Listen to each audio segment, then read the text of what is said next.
제목은 천국 백성 우리 팔복 마지막 세 번째 시간 함께 보도록 하겠습니다. 자, 우리가 오늘 함께 다룰 말씀은 첫 번째는 화평하게 하는 자, 그리고 두 번째는 의를 위하여 박해를 받은 자, 이 말씀으로 우리 팔복에 대한 말씀을 한번 마무리하도록 하겠습니다. 먼저 마태복음 5장 9절에 보면 화평하게 하는 자는 복이 있다. 그들이 하나님의 아들이라 일컬음을 받을 것이다. 이렇게 말씀하고 있습니다. 자, 믿는 사람은 화평에 관심을 가지셔야 됩니다. 그렇게 하는 것이 진짜 하나님의 자녀이기 때문에 그렇습니다.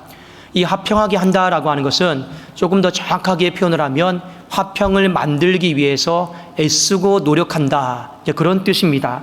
자, 이 말은 우리에게 두 가지로 어떤 모습을 취하게 하는데, 하나는 십자가를 그려보시면 돼요. 십자가가 뭡니까? 이 수직은 하나님과 인간 사이의 사랑이에요.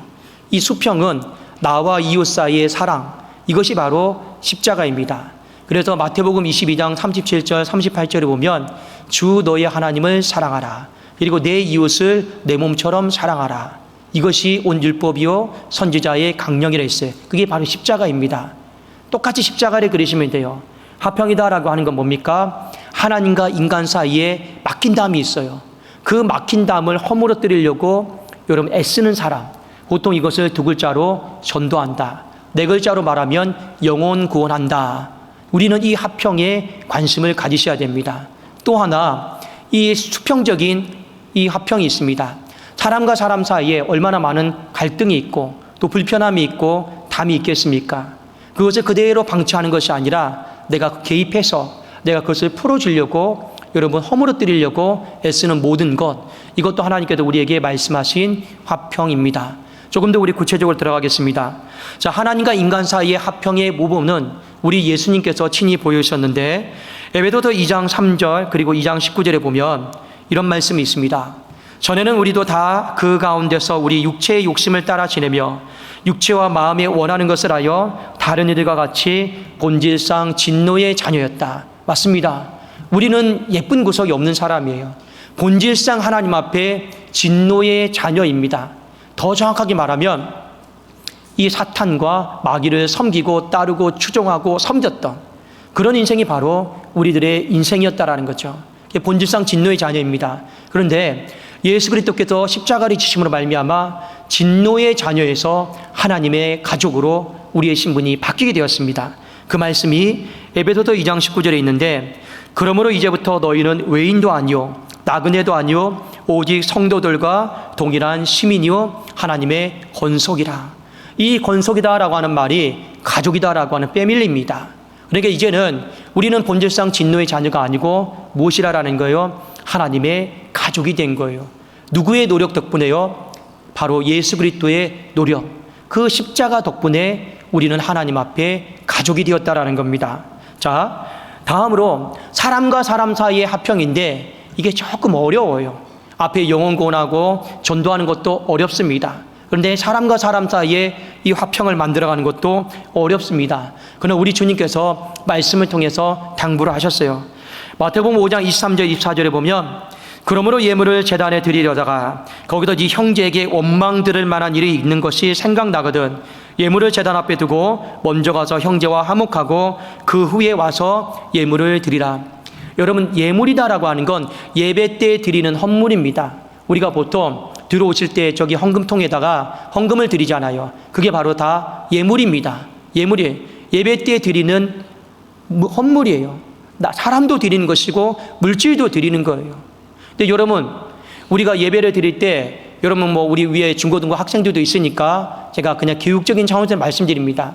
이런 궁금증 한번 가져보셨습니까? 그냥 계속 앉아서 드리지, 왜 어떤 때는 일어나라고 하고 또 어떤 때는 앉아있으라고 그러고 또 일어나라고 하고 헷갈릴 때가 있단 말이에요. 근데 여러분, 원래는 중세시대 때 모든 성도들이 다 일어서서 예배를 드렸습니다.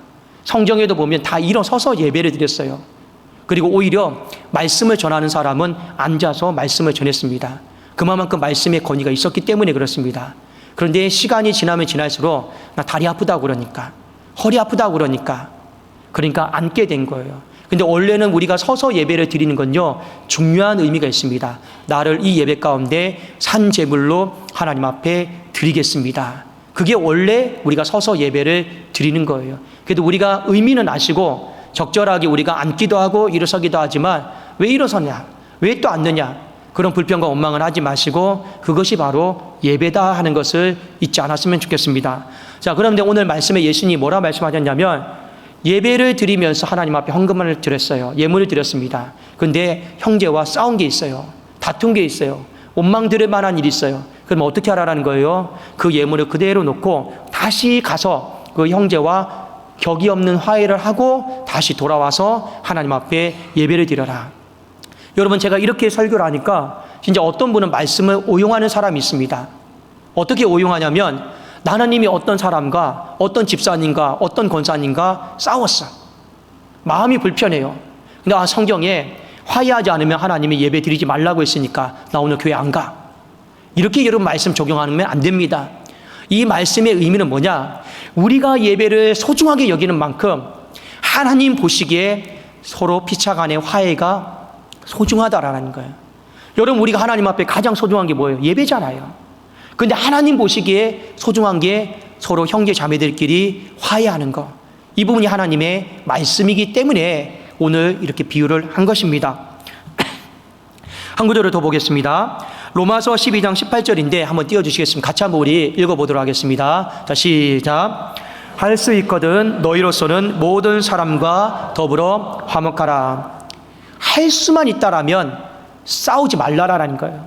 할 수만 있다라면 싸우지 말고 모든 사람과 화목하게 지내라라는 거예요. 한번 여러분 생각해 보십시오. 내가 가는 곳마다 싸움이 일어납니까? 분쟁이 일어납니까? 아니면 내가 가는 곳마다 화해가 있고 덮어주는 것이 있느냐라는 거예요. 나는 하나님 앞에서 화해를 만들어내는 사람인지 분쟁을 만들어내는 사람인지 한번 보시라라는 거예요. 그런데 우리가 이 말을 자칫 잘못하면 인간과 인간 사이에 화해를 이루는 게 절대 쉽지 않아요. 보통은 한 사람은 일방적으로 참습니다. 참아요. 그러면 표면적으로 화해는 이루어지는 것 같습니다. 근데 잘못했는데도 참으면 됩니까? 안 됩니까? 잘못했으면 꾸짖어야죠. 잘못했으면 바로 잡아야죠. 그런 식으로 만드는 화목 화평을 이야기하는 게 아닙니다. 오늘 인간과 인간 사이의 화목은요, 이런 측면이 굉장히 강합니다. 어떤 측면이 강하냐면 예방의 측면이 굉장히 강합니다. 자, 여러분, 사람과 사람 사이의 관계가 깨지는 경우가 보통은 언제인지 아십니까? 보통은 이렇습니다. 자, 이거는 내가 너한테만 하는 얘기야. 내가 너한테만 하는 얘기니까 절대 다른 사람한테 얘기하지 마. 그런데 그걸 그대로 사람들한테 말을 옮기는 사람이 있어요. 그러면 그 말을 옮기면 화평이 깨질까요? 안 깨질까요? 무조건 다 깨집니다. 여러분, 말쟁이를 조심하십시오. 말을 옮기는 사람을 조심하셔야 돼요. 말 옮기는 사람 조심하셔야 돼요. 이거 진짜 너만 알아야 돼. 그런데요, 알겠어. 그래도 그 사람의 속내를 다 비췄단 말이에요. 근데 어디 가도 그대로 옮겨요. 여러분, 오해하지 마십시오. 제가 만약 교육자가 말을 옮긴다면 무조건 사임입니다. 몇 번 경고를 주겠지만 교회를 분열시키는 거예요. 말을 자꾸만 옮기면 안 돼요. 그건 전부 다 이간질하는 것이고 화평을 다 깨트리는 겁니다. 또 하나, 보통 사람과 사람 사이의 화평은 언제 깨지느냐? 남들을 비방하고 험담할 때, 뒤에서 뒷담화라고 그러죠. 수군거릴 때. 근데 그것이 다시 내 귀에 들려와요. 그러면 절대로 화평이 이루어질 수가 없습니다. 보편적으로, 일반적으로, 상식적으로 이렇게 할 때 사람과 사람 사이 화평이 깨져요. 여러분들이 이런 것만 안 해도 사람들과 화평이 깨질 일이 없습니다. 그렇지 않겠습니까? 그런데 뒤에 보면 예수님이 왜 인간 사이에 화평이 깨지느냐, 이런 부분을 말씀하셨습니다. 마태복음 7장 3절 4절 한번 띄워주시겠습니까? 자, 같이 한번 우리 읽어봅시다. 시작. 어찌하여 형제의 눈 속에 있는 티는 보고 내 눈 속에 있는 들보는 깨닫지 못하느냐? 보라, 네 눈 속에 있는 들보가 있는데 어찌하여 형제에게 말하기를 나로 네 눈 속에 있는 티를 빼게 하라 하겠느냐? 여러분, 티는 정말 눈에 보이지 않는 작은 먼지와 같습니다. 들보는 뭡니까? 이 집의 기둥이에요. 대들보예요. 어마어마하게 크단 말이야. 근데 내 눈에는 들보가 있고 상대방 눈에는 티가 있단 말이에요. 근데 그때 당시에 이 바리새인들과 서기관들이 어떻게 하느냐? 내 눈에 들보가 있음에도 불구하고 다른 사람 티를요, 들보보다 더 크게 보는 거예요. 더 크게 보니까 어떻게 하는 거예요? 판단하고 정죄하는 거예요. 여러분, 판단하고 정죄하는 곳에 하나가 될 수 있다고 생각하십니까? 안 돼요. 판단하고 정죄하면 반드시 공동체가 깨지게 되어 있습니다. 가정이 깨지게 되어 있단 말이에요. 그런데 예수님 이거 조심하라고 한 거예요. 네 눈 안에 대들보 있다. 상대방의 눈에 티가 있다. 티만 보면 되는데 우리는 어떻게 해요? 희한하게 상대방의 눈에 티를 더 크게 보려고 하는 게 있어요. 더 크게 보려고요. 제가 그 청년들하고 이렇게 사역을 하다 보면 남녀간에 교제를 합니다. 그런데 보통은 이래요. 어떤 서로가 98%는 잘해요. 근데 2%를 좀 못해요. 그러면 우리는 뭘 크게 봐야 되는 거예요? 98%를 잘해주는 걸 크게 보면 되죠. 근데 희한하게 인간이 욕심이 많아요.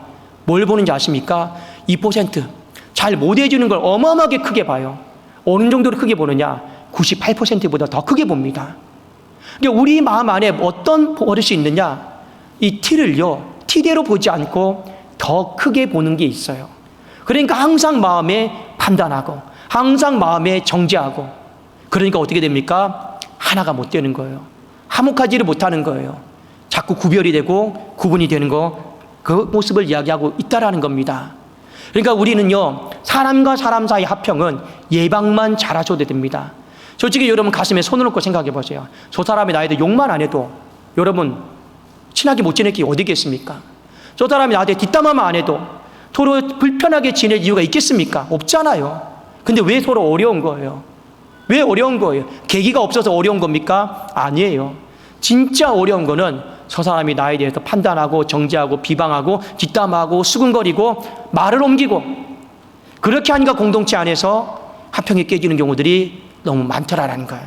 그러나 얼마든지 우리는 합평을 위해서 만들어가기 위해서 영혼 구원도 하고 전도도 하고 이 사람과 사람 사이의 관계에서는 이 예방에 힘쓰라라는 거예요. 쉽지는 않지만, 그런데 우리가 합평에 힘쓰면 하나님이 주시는 복이 있습니다. 그게 뭐냐면 하나님의 아들이라 일컬음을 받을 것이요. 여러분, 하나님의 자녀라 이렇게 부르지 않고 하나님의 아들이라 불렀어요. 이거는 상속자라는 거예요. 상속받을 것이 있다라는 거예요. 자, 여러분 이 구절을 보면 좀 이해가 되실 겁니다. 갈라디아서 3장 29절입니다. 자, 한번 앞에 띄어져 있는데 같이 한번 우리 읽어보겠습니다. 시작. 너희가 그리스도의 것이면 곧 아브라함의 자손이요 약속대로 유업을 이을 자이니라. 자, 우리는 예수 그리스도를 영접했어요. 하나님의 자녀가 되었습니다. 우리는 그리스도의 것이에요. 그러면 우리가 그리스도의 것인데 뒤에 뭐라고 되어 있습니까? 아브라함의 자손이래요.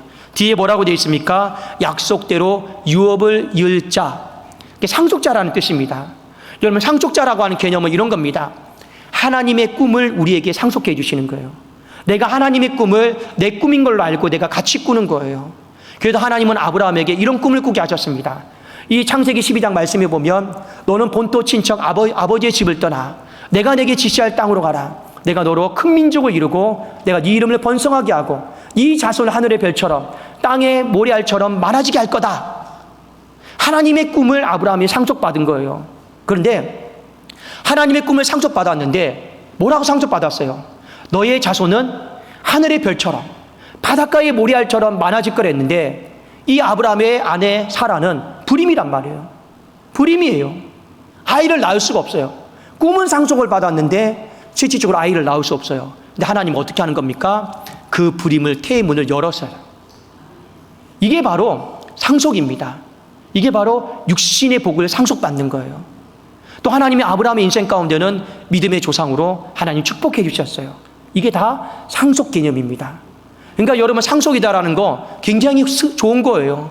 하나님의 꿈, 하나님의 비전, 하나님의 나라를 만들어가는 거, 이게 전부 다 우리의 인생 가운데 상속이에요. 근데 하나님은 그것을 위해서 뭐 하는 겁니까? 영적으로든지 육적으로든지 하나님은 복을 주세요. 부어주세요.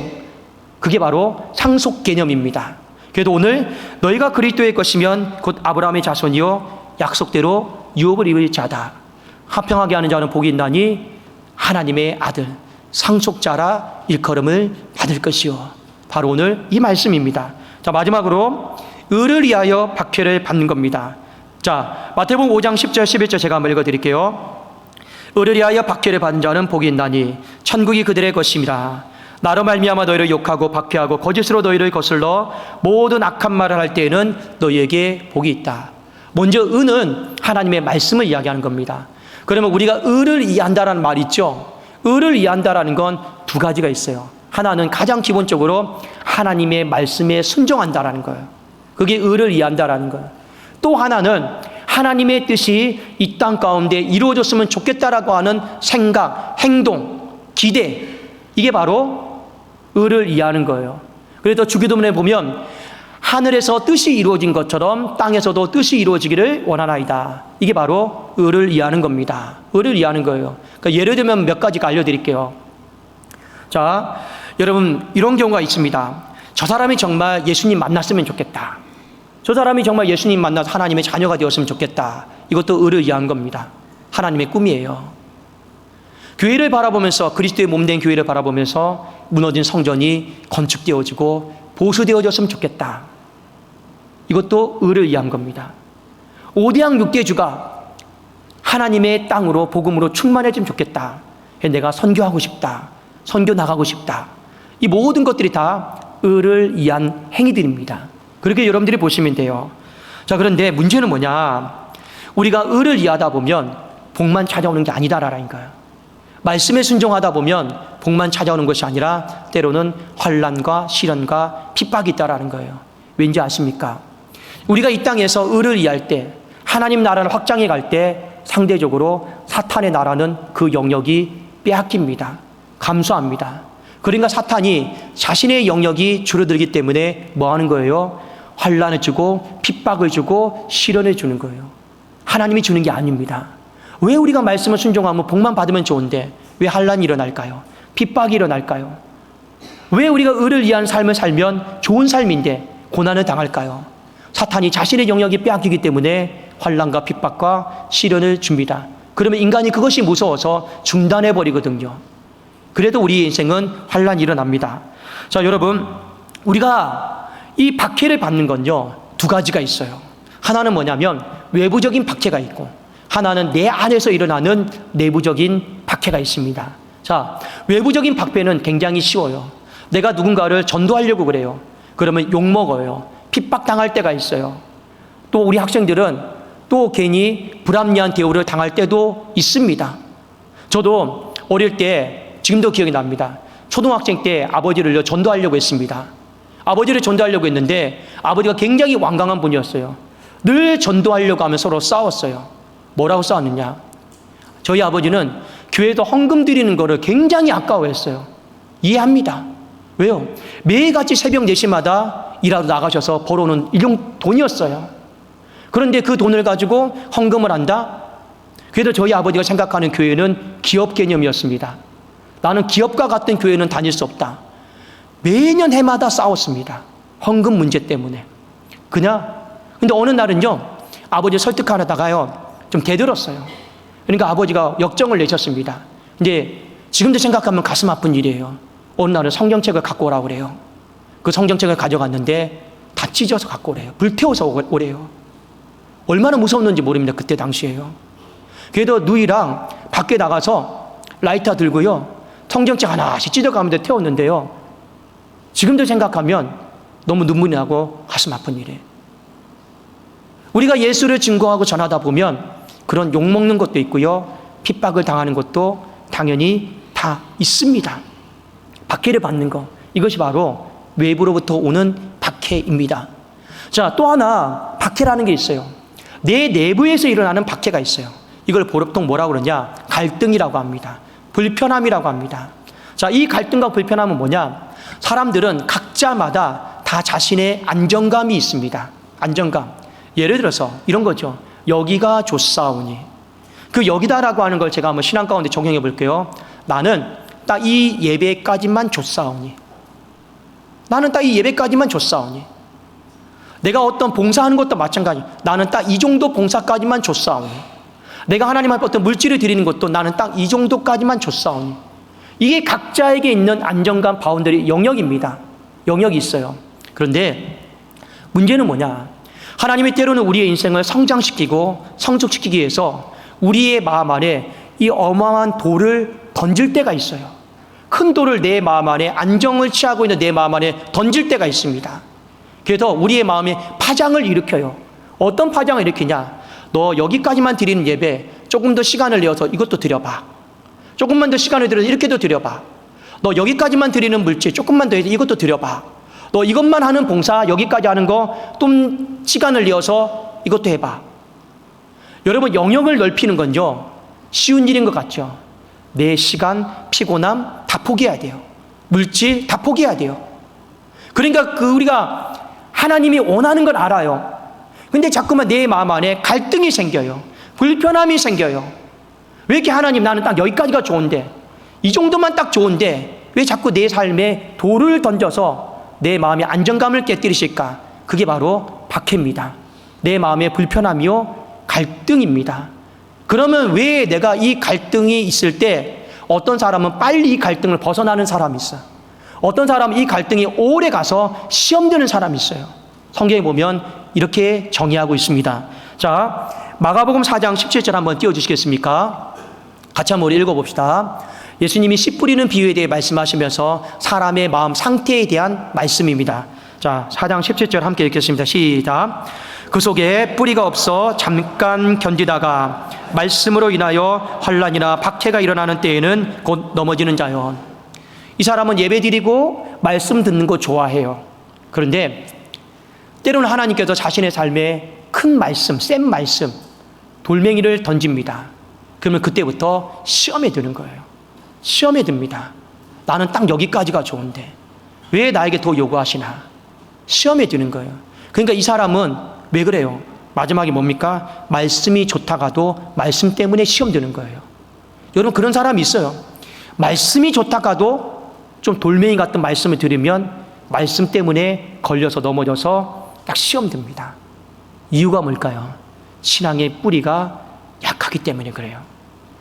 그 반면에 우리의 신앙의 뿌리가 강하면 큰 돌이 들어와도 갈등은 돼요. 박해는 받는 것 같아요. 그러나 이 모든 일에 넉넉히 이길 수가 있습니다.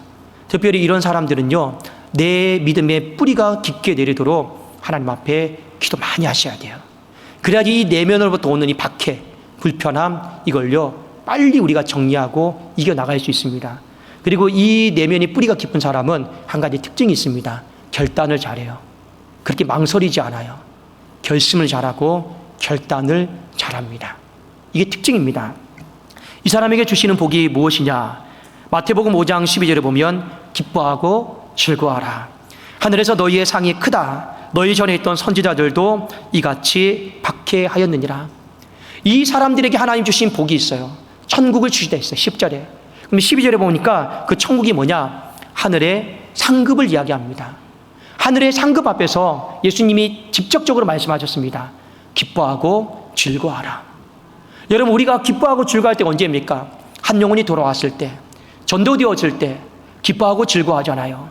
그런데 동일한 등급으로 하나님은 우리에게 기뻐하고 즐거워하라고 말씀하셨습니다. 언제요? 하늘의 상이 크다는 것 때문에. 여러분, 정말 하늘의 상급이 있습니다. 하늘의 상급이 있어요.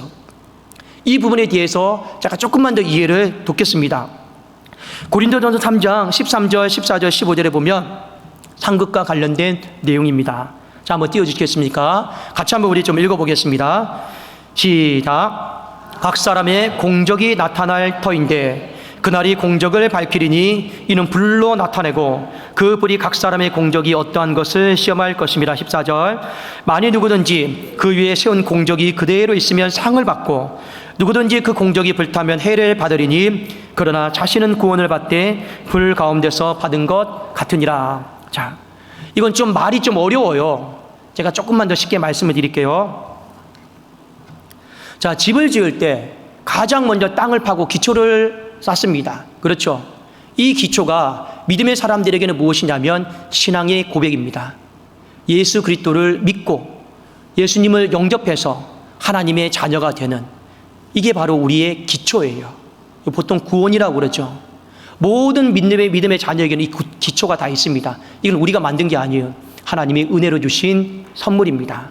자, 이 기초 위에 우리가 인생을 살아가면서 무언가를 쌓아나가요. 그걸 바로 공적이라고 합니다.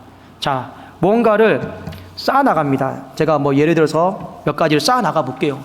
이것도 쌓아나가고 또 이것도 쌓아나갑니다. 그런데 때가 되면 인생에 한 번쯤은 하나님이 우리 인생 가운데 바람을 부실 때가 있어요. 바람 불어버릴 때가 있습니다. 오늘 성경의 표현대로 말하면 불을 지르실 때가 있어요. 그러면 여기서부터 여기까지 전부 다 불바람이 일어나는 거예요. 자, 불바람이 일어납니다. 그러면 뭐 제가 한번 예를 들어 볼게요. 해서 이게 날아갔다고 칩시다. 이거는 아무리 불어도 안 날아가요. 근데 오늘 성경의 말씀이 뭡니까? 이 불시험을 받아도 그대로 쌓은 것이 있으면 그것이 너희들의 상급이 될 것이고, 그런데 바람 불고 불을 질렀는데 다 날아가 버렸어요. 이거는 날아갈 일이 없겠죠. 하나님이 주신 거니까요. 그런데 이거를 뭐라고 말합니까? 마지막 절에 뭐라고 얘기하는 거예요? 불 가운데서 받은 구원이라 얘기하고 있어요. 이게 어떤 의미냐? 그 사람의 인생에 상급은 아무것도 없고 구원만 있다라는 거예요. 이 구원은 무슨 구원이라 하느냐? 부끄러운 구원이라는 거예요. 불에 그슬린 구원 하나만 달랑 가지고 천국 가는 겁니다. 상급은 아무것도 없어요. 상급이 아무것도 없는 데는 두 가지 이유가 있겠죠. 첫 번째, 내가 무언가를 쌓았다고 쌓았어요. 그런데 다 나의 만족과 유익과 이익을 위해서, 나의 자랑을 위해서, 나의 영광을 위해서 상을 쌓은 거, 이건 다 날아가 버려요. 다 타버립니다. 그래서 성경이 뭐라고 했습니까? 주여 주여 하는 자마다 천국에 들어갈 것이 아니요 하늘에 계신 내 아버지의 뜻대로 행하는 자라야 천국에 들어간다. 그러니까 자기를 위해 산 사람은 쌓아놓은 건요, 시간 지나면 다 날아가 버립니다. 하나님 불로 불어버리세요. 또 하나 이런 사람이 있겠죠. 어떤 사람이 있습니까?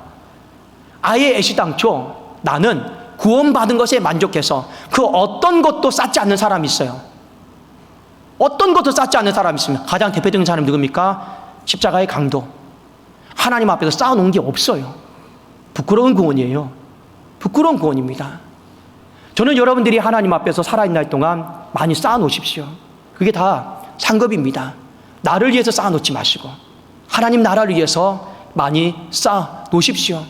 반드시 때가 되면 하나님께서 우리가 쌓아놓은 모든 건축물에 불을 지르실 때가 있어요. 바람을 다 불어버리실 때가 있습니다. 봤더니 평생을 쌓았는데 남는 게 아무것도 없고 구원만 있고 부끄러운 구원만 있으면 안 된다라는 거예요. 그래서 하나님 우리에게 하신 말씀이 무엇입니까? 뭐예요? 하늘에서 상급이 너희가 생각하는 것보다 크다라는 거예요. 여러분, 오늘 기뻐하고 즐거워하라고 했어요. 근데 이 기뻐하라고 하는 것이 어떤 뜻이냐면 참 중요한 뜻을 갖고 있습니다. 카이로라고 하는 뜻을 갖고 있어요. 이 카이로라고 하는, 이 기뻐하다라고 하는 것은 이런 의미입니다. 내 내면에서 하나님이 충만함을 주신다라는 거예요. 내 내면에서.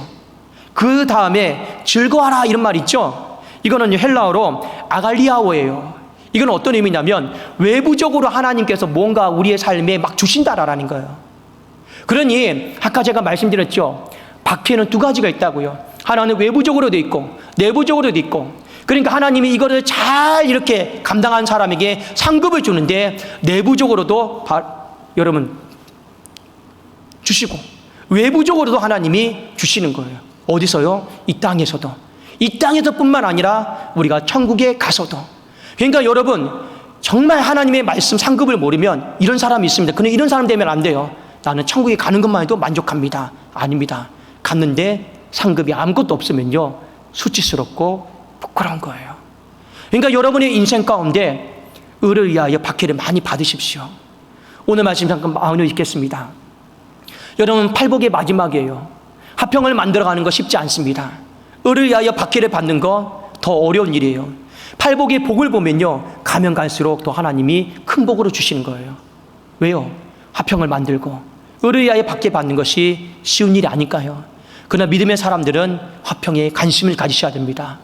영혼 구원에 관심을 가지시고 여러분 서로와 서로의 관계에 있어서 화평이 깨지지 않도록 예방하는데 관심을 많이 가지십시오. 또 하나, 여러분은 의를 위하여 박해를 받는 것, 여러분 말씀 때문에 갈등 많이 하셔야 돼요. 좋은 거예요. 말씀 때문에 나는 평안하다, 행복하다, 이거 조심하셔야 됩니다. 정말 건강한 신앙은 말씀 때문에 행복하고 평안하기도 하겠지만 말씀 때문에 갈등이 되고 고민도 돼야 돼요. 그게 진짜 건강한 거예요. 진짜 건강한 겁니다. 예수님 말씀하셨잖아요. 말씀 때문에 내가 갈등도 겪고, 왜 나는 여기까지밖에 하고 싶은데 왜 주님은 말씀을 통해 또 내게 돌을 던져서 또 영역을 지경을 넓히라고 할까? 내 시간을, 내 어떤 삶은 내려놓으라고 할까? 불편하죠. 갈등이 생기죠. 그게 다 내 내면에 박힙니다. 근데 그거 많이 경험하십시오. 그리고 여러분 나가서 정말로 하나님의 말씀 때문에, 의를 위해서 하나님의 뜻이 이루어지기를 원하는 그런 모든 생각과 행동 때문에 욕도 한번 들어보시고, 욕도 한번 들어보시고, 핍박도 한번 받아보시고, 박해도 한번 받아보십시오. 하나님은 우리에게 그러한 천국 백성의 삶을 살기를 원하십니다. 여러분, 우리 어르신들도 제가 당부를 드리고 싶은 게 있어요.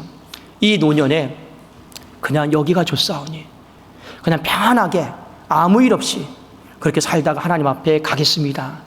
물론 그렇게도 바라고 기도합니다. 그러나 끝까지 말씀 붙잡으세요. 하나님 말씀대로 이 하나님 주신 팔복이 내 것이 되기 위해서 하나님, 내가 욕도 먹어보고 전도도 하면서 박해도 받아보고 내가 한번 그렇게 살아가겠습니다. 우리 학생들도 마찬가지입니다. 때로는 영혼공헌하고 전도하다 보면 사람들이 이상한 시선을 볼 수도 있어요. 쟤 뭐야? 쟤 교회 다니는 애였어? 쟤 예수 광신자야? 그러면도 괜히 친구 관계가 서먹서먹해지고 깨질 때도 있습니다. 그러나 학생 때도 한번 이런 팔복에 대해서 여러분의 마음에 생각을 잘 해보십시오. 제가 위에 우리 중고등 학생들이 있어서 그렇지만 저는요, 고등학교 1학년 때 이런 경우도 있었습니다. 고등학교 1학년 때 친구를 전도하는데 어떤 한 친구를 전도했어요. 그 친구가 교회를 잘 나왔어요. 근데 어떤 일이 벌어졌냐면 그 친구의 어머니가 교회에다 연락한 것도 아니고 학교에다가 연락했어요. 학교에다 연락했어요. 교회에다 연락한 것도 아니고 학교에다 연락을 해서 어떤 한 명, 그러니까 예수에 미친 사람, 그러니까 저를 얘기하는 거죠. 그 사람이 그 애가 내 아들을 공부도 못하게 악한 길로 이끈다. 그래서요, 저는 지금도 기억합니다. 어느 날 수업 시간이 끝났는데 선생님이 체육 선생님이었어요. 담임 선생님이 저보고 오래요. 너 왜 친구 공부도 못하게 그 예수쟁이 길로 인도하냐고. 그때 당시에요, 얼마나 맞았는지 모릅니다. 맞았어요. 제 몸을요 막 꼬집어 가면서, 그냥 지금 같으면 상상할 수 없는 일이죠. 저는 그렇게도 보냈어요. 우리가 정말로 하나님 앞에 복을 구합니까? 저는 여러분들이 복을 많이 받기를 원해요. 그런데 정말 여러분 인생 가운데 말씀대로 살아가면서 하나님이 여러분들에게 주시는 그 복을 타지 않는, 사라지지 않는 그 복을 많이 누릴 수 있기를 주님의 이름으로 축원합니다. 기도하겠습니다.